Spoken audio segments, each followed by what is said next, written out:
Hello, and welcome to Dyslexia Devoted, the podcast dedicated to building awareness, understanding, and strategies to help those with dyslexia.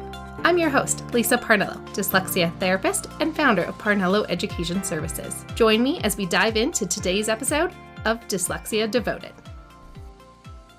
Hello, friends, and welcome back. It is the 52nd episode of Dyslexia Devoted, which means for an entire year, I've brought you weekly lessons on all things dyslexia, learning differences, success stories, and everything in between. It has been such a pleasure to have had you join me this year as I went on this podcaster journey, and I'm so glad that you've tuned in each and every week, and I've got a bunch of new listeners these last couple weeks, so thank you so much for joining me. For episode 52, I'm going to do a 1-year reflection on the switch from having my business be my part-time job on the side that I did for 5 or 6 years, officially a little bit longer than that, unofficially before it became a formal business.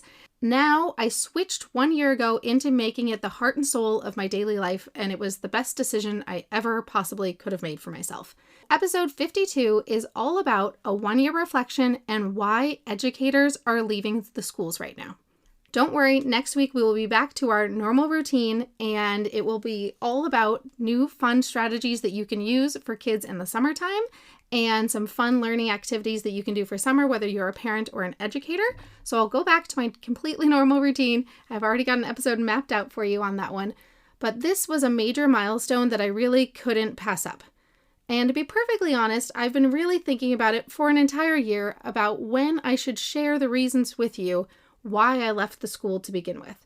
It's something that is definitely taking some time and reflection and some calming strategies over this past year to get over the stress of what it was like to be in schools in these last couple of years.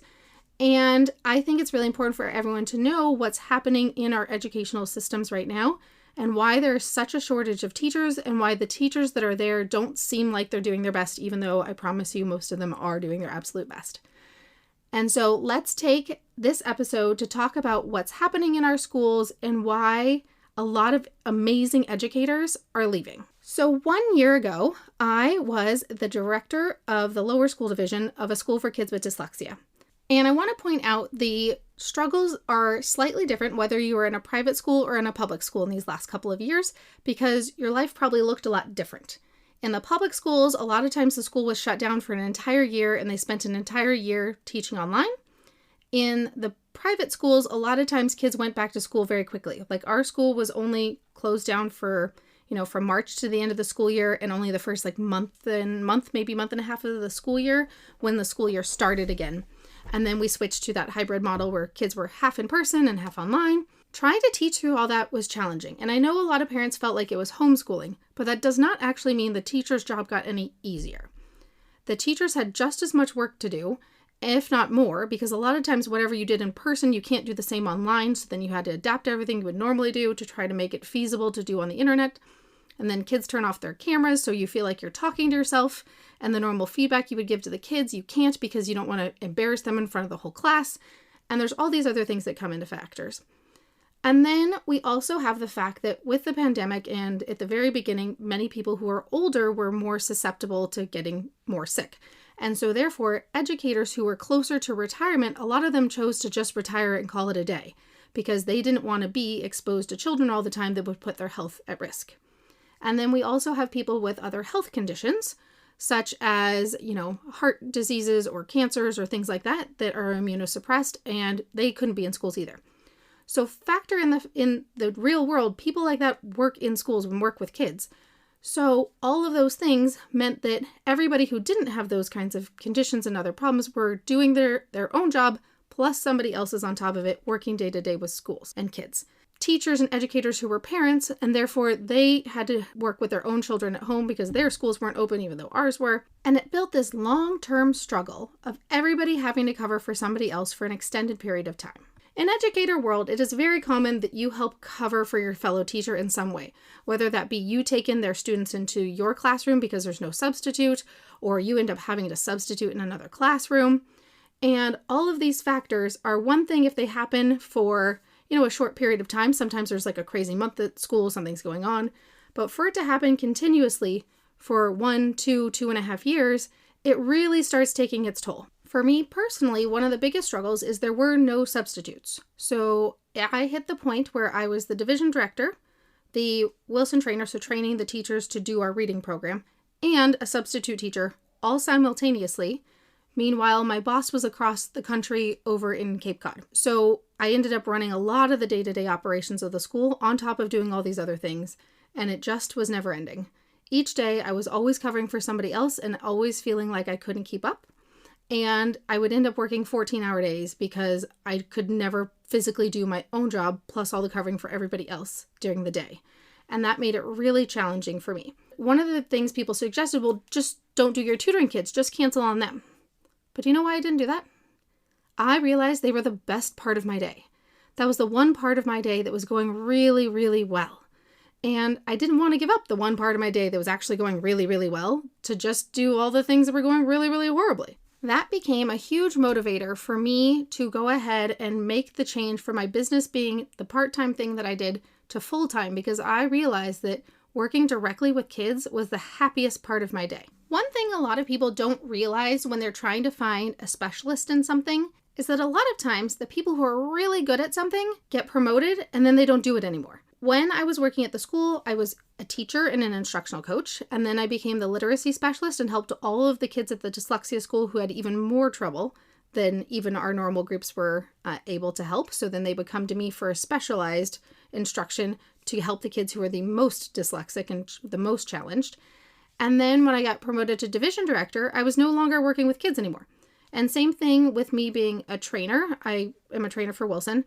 And when you do that, a lot of times you're not actually teaching kids anymore, you're teaching adults. People don't realize that a lot of times the people who are the experts end up training other teachers to become experts, and then they aren't directly working with the reason they got the job to begin with.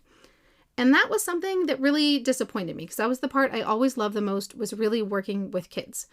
Because when you're a division director, that means everybody who's unhappy with anything comes to you. So pretty much my life every single day was somebody telling me all the things I'm doing wrong and all the things I should be doing better and all the ways that they're angry. I don't actually do well with somebody berating me every single day about how terrible of a job I'm doing. And it's really not a very motivating thing to keep doing. And so when I was doing my best and doing 3 jobs at once, and then every day people telling me that I'm not doing them good enough because, I can't stop a pandemic. I also can't stop a teacher shortage. And I can't make somebody be perfect on their first day. That actually happened. We had a long-term substitute come in because during the pandemic, a teacher had a baby. And then we had to hire somebody and bring them in. And then I had to train them on the job because you can't hire somebody who's an expert in dyslexia. It's pretty much impossible because all the people who are experts are all busy and have jobs already. And so we do a lot of on-the-job training, which is totally normal. Pretty much every job in the universe does this. Somebody gets trained as they're learning to do their job. But the difference is when we were in the middle of some of this hybrid learning and people were in person and online simultaneously, imagine your first day at a new job being broadcast for everybody in the world to see every tiny mistake you do. It's really hard to be a teacher, especially a teacher who's doing hybrid learning with some kids in person and some online and all of that. And it's not easy. And then parents being really upset that they're not doing perfect on their first day. It's not realistic. Any job you've ever done, you were probably not perfect on your first day, but there wasn't a whole crowd of people watching you and analyzing you and tearing you down when you did that. That is one of the things that people don't realize is that teachers go to school for years and years, and many have master's degrees and are underpaid for getting a master's. If you go be an engineer with just your regular bachelor's degree, you make $100,000 just the day out of walking out of graduation. Whereas if you're an educator, you can't actually get paid hardly anything at all if you only have a bachelor's, and then you have to go get a master's, which requires student loans and all these other things, to then get berated every day that you don't know what you're doing. That is a really tough spot to be in, and it's really degrading and demoralizing. And a lot of the reasons that educators are leaving the classrooms is not actually because of the kids. It is because the way they're being treated and disrespected and not treated like professionals. And it's really disheartening. Now for the flip side, because let's not make this a total Debbie Downer episode. I am thrilled that I switched from doing Parnello education part-time to making it my full-time business, and it was by far one of the best decisions I ever made.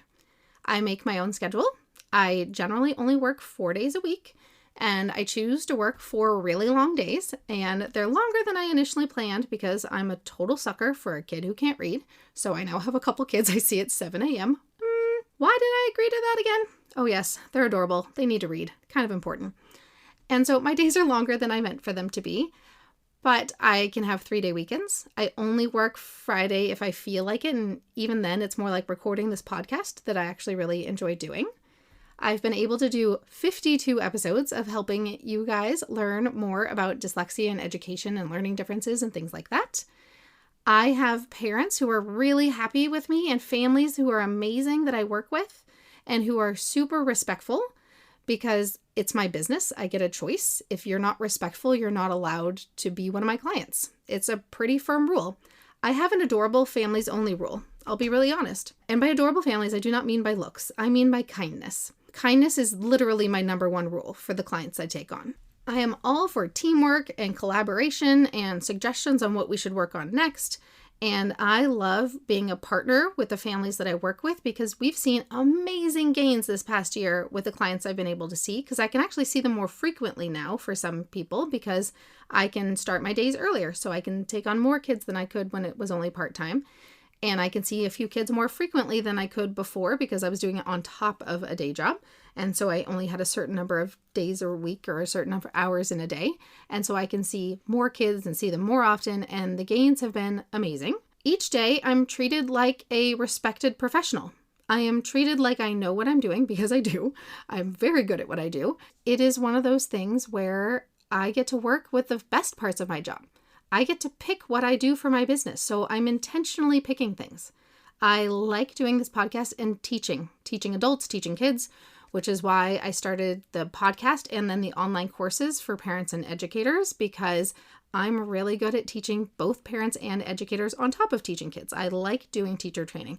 I like helping parents better understand things that are not widely explained in the regular school system. And I get to pick all the favorite parts of my job.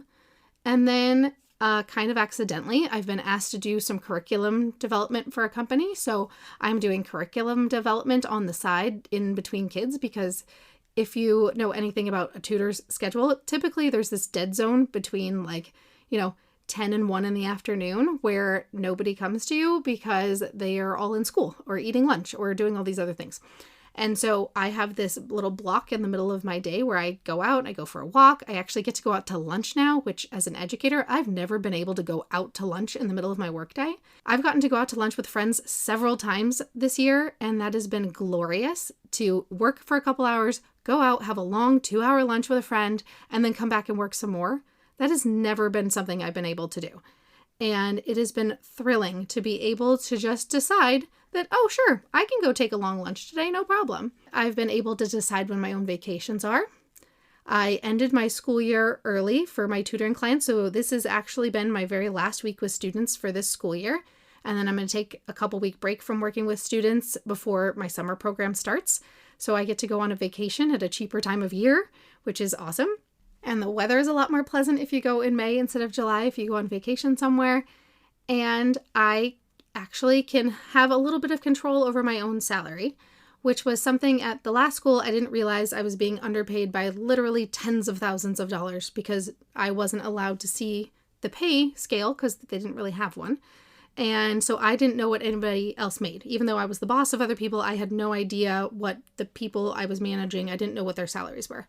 So I didn't know for a long time that I was barely making more than a regular teacher, despite being a division director. So now I have some control over my salary. I can choose if I need a little bit more money this month, I can do a little bit more contractor work. I can choose to extend my hours or to work a couple Fridays if I need to. If I'm tired and I want to take a little more time off, I can do that. I can set my own days off if I need to, which actually I'm not feeling quite as tired, or at least not emotionally exhausted. There's also, it's May at the end of the school year, everybody's tired. But in terms of emotional exhaustion, I don't feel so much of that because I get a break in my day. I can go for a walk. I can go take a relaxing lunch break and go out to a nice lunch in the middle of my workday if I want to. And all of those things are great to be able to recharge my batteries. It's not like eat a granola bar as I run down the hall. It's definitely happened. And it got a lot more difficult when we had to wear masks all the time because there was a lot less eating involved when I couldn't take a mask off to eat something around everybody. I am absolutely loving taking Parnello education full time. I've been thrilled to see all the kids I've been able to support this year and all the families I've been able to support this year. I still have a lot of learning to do. I am not a marketing expert. I have no idea how to sell online courses and that kind of thing, but I know how to teach courses. I know how to teach kids. I know how to support families. So I'm okay learning a little along the way. I'm a total nerd. I love taking classes. I love learning new things. And so that has been a fun part of this year, is I felt like I was learning and growing this year. So while I wasn't perfect at things, that really wasn't my goal. I knew that I was doing everything I could to help kids be successful, and I was seeing their progress. I was seeing the parents' appreciation of seeing how great their kids are doing now. And I was absolutely loving each and every day of my job.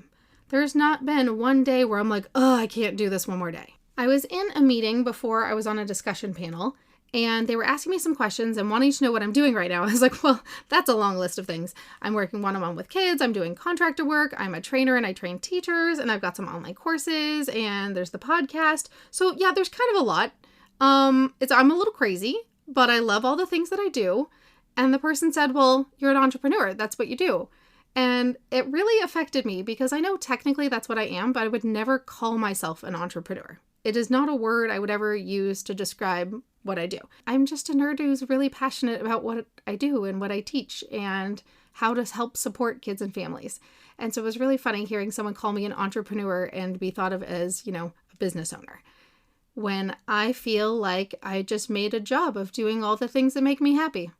And I'm really grateful that I found this career and that I didn't listen when people are like, don't become a teacher, you don't get paid anything. Well, I didn't. I got paid really cruddy for a really long time.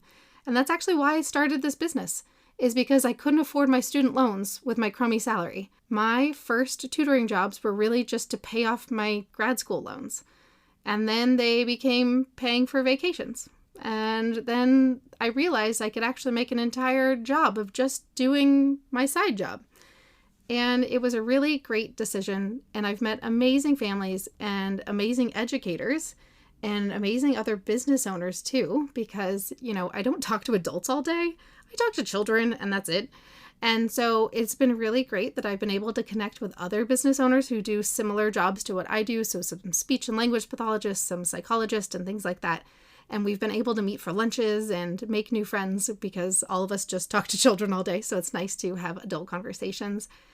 And it has been a roller coaster of emotions to go from being burnt out, stressed out, and miserable and in tears, a lot of tears in the last year at my old job, into being pretty content each day. I might be tired. I might be physically tired because I do work longer days than I planned because I'm a sucker for adorable children. I end each day feeling pretty content, and that is a wonderful feeling, to go from feeling stressed out and feeling like I just can't do this anymore to remembering why I started becoming a teacher to begin with, to help those kids, to help the kids have those light bulb moments when it all makes sense again, and to see the joy on their faces when they feel themselves be successful, and to feel like I can be successful, to see that I really am doing really great things.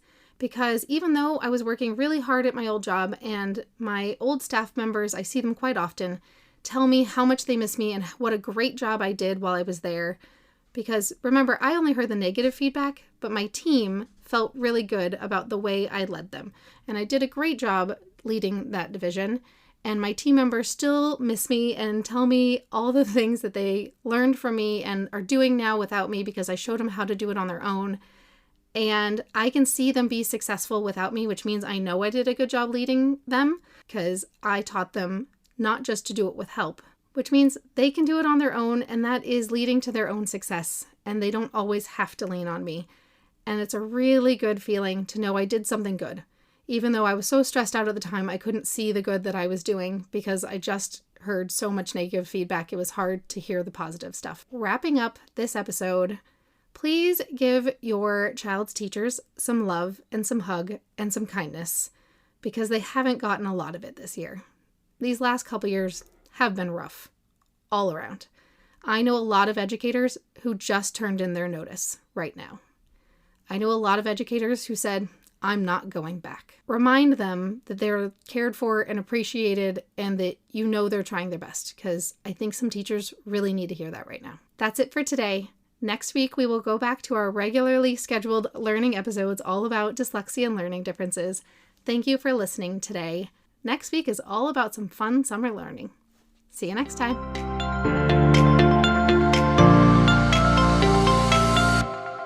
Thanks for tuning in to today's episode.